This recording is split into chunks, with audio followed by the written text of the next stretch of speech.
ഞാൻ ടോണി പത്രോസ്. ഇതെന്റെ അനിയത്തി നീനു പത്രോസ്. ഇതിന്റെ പബ്ലിക്കും തന്നെ. ഇതെന്റെ അമ്മച്ചി, ഒരു സാധാരണ അമ്മച്ചി ജോളി പത്രോസ്. ഈ പൂച്ച മാന്തി പോലെ ഇരിക്കണവൻ എന്റെ അനിയൻ ബോണി പത്രോസ്. ഇതെന്റെ 3 കൂട്ടുകാരാണ്, അർജുൻ, ലിജോ, അരുൺ. ഇത് അമ്മു, എന്റെ കൂട്ടുകാരിയാണ്. ആ ബ്ലറായിട്ടിരിക്കുന്നത് അവളുടെ അപ്പം കുര്യാക്കോസ്. ഈ ഗ്യാസും കൊണ്ട് പോണത് എന്റെ അപ്പച്ചൻ പത്രോസ്. ഞാൻ ഈ കാണേ കിടക്കണ എന്താന്ന് വെച്ചാ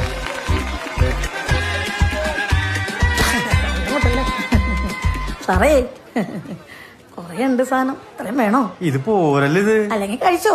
ഓ കഴിക്കാം. കാലൊന്നും ഉണ്ടാവൂല്ലോ. ആരാണ് ഇനി വീട്ടിലിരിക്കാൻ പോണത്? വിദ്യാഭ്യാസ വകുപ്പിന്റെ നട്ടല്ലേ സാറേ. സാറൊന്ന് പോന്തേ കുത്തി പഞ്ഞി വീണ. ഞാനോ? അയ്യോ.